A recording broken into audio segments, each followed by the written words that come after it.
SAT versus ACT, the points change in terms of the sliding scale for eligibility. But quite frankly, the minimum you should be shooting for in any section is a 350, 400. I'm just going to put it out there. If you set the bar low, that's where you'll end up. If you set it higher, that's where you will end up. So don't walk into the test thinking, oh, I only need to get 10 questions right and I'm good. No, you're not. Because again, what if everyone else in the room can do a 4 or 540 and has a 2.9 GPA? You have to set yourself apart. Make sense? Excellent. Going on to the ACT at a glance. So for those of you who are not shy of English, critical reading, and writing, the first section is 45 minutes with 75 questions and 5 passages. What section is that? Second section, 60 questions, each with 5 answer choices with arithmetic, intermediate algebra, geometry, and trig. So how many questions are there in the trig specific section in the math? 4. It's in the book. If you're paying attention, everything I'm saying is in the book. There are 4.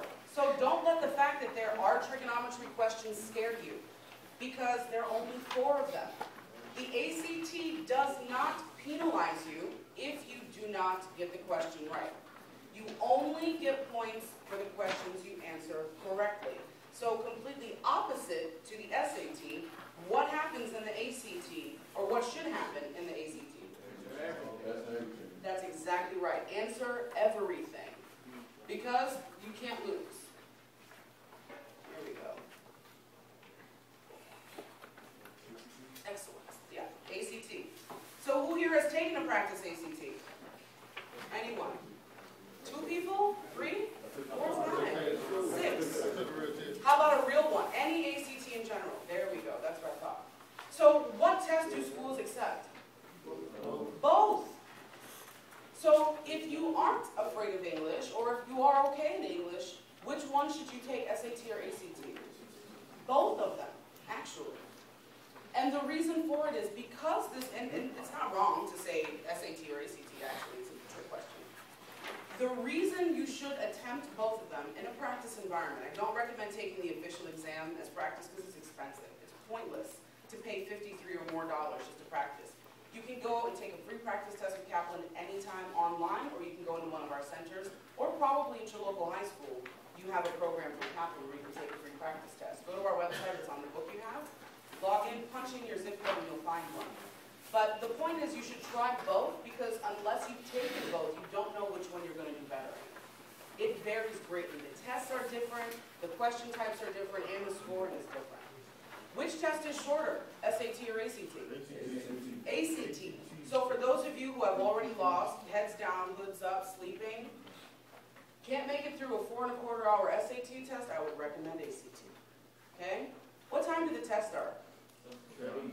7:45. 8 o'clock, doors are locked. You can't get in. You forfeit your $53, do not pass go, do not collect $200, try again, sir. And your timing to when you have to take those tests is even more important. You guys are rising seniors. How many more test dates are there between now and December 1st of this year? I heard in the back. 4. Your applications and eligibility have to be done by a certain cutoff point. If you want to play ball next fall, when do you have to have taken these tests by? What is the absolute last test date that you have? December. November. Because the applications are due December 1. So you can't take a test in December if your application was due December 1. You can't take a test on the same day.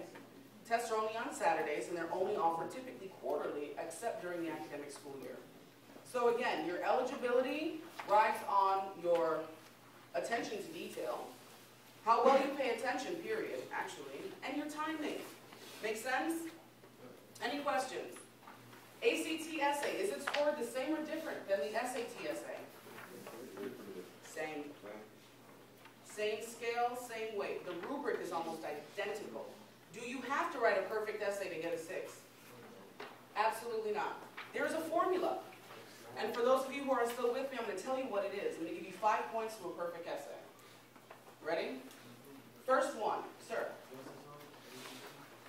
Either one, ACT or SAT essay. First point, choose a side. Okay?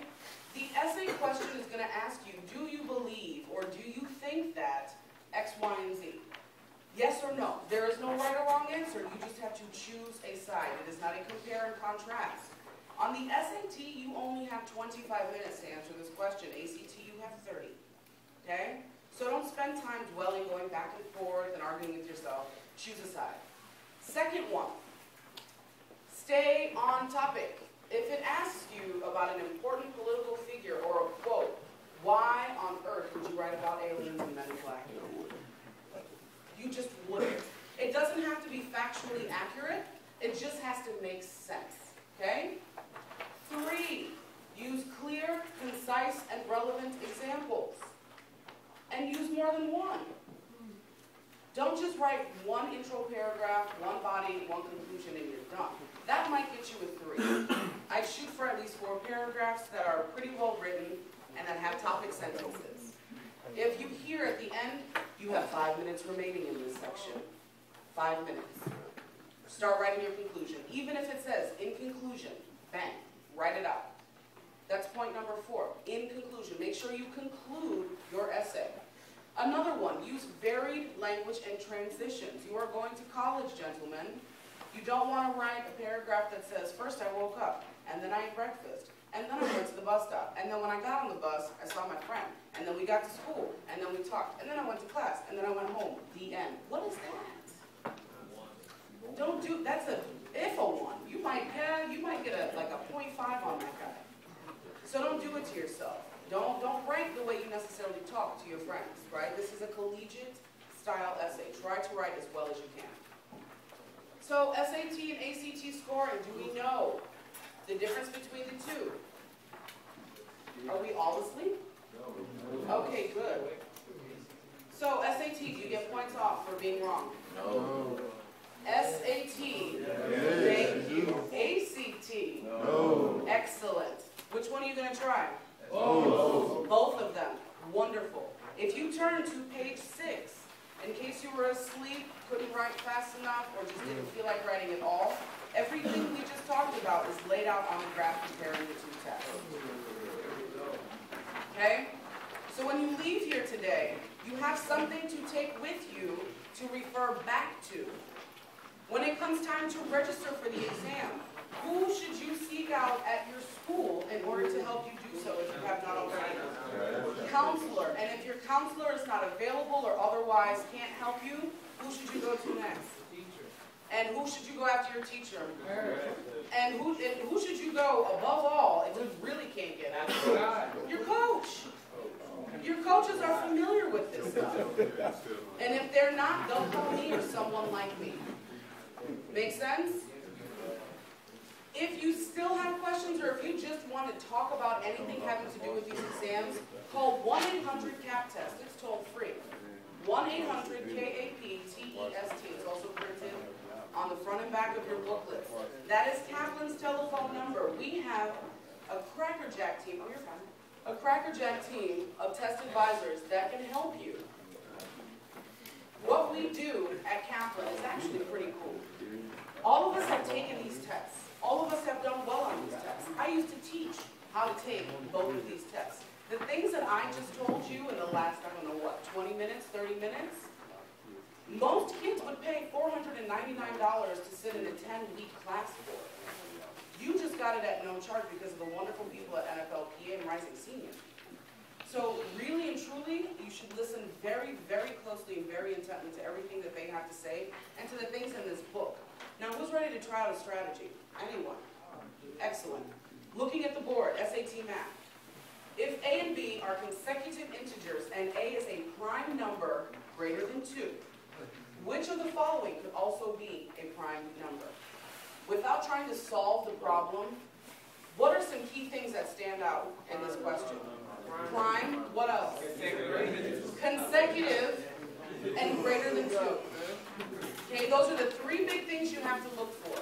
Mind you, were this an official test, you'd have less than a minute and a half to answer this question. So you have to be able to pull out key things. So what is a prime number? Exactly. Can only be divided by 1 and itself. What does consecutive mean? In a row.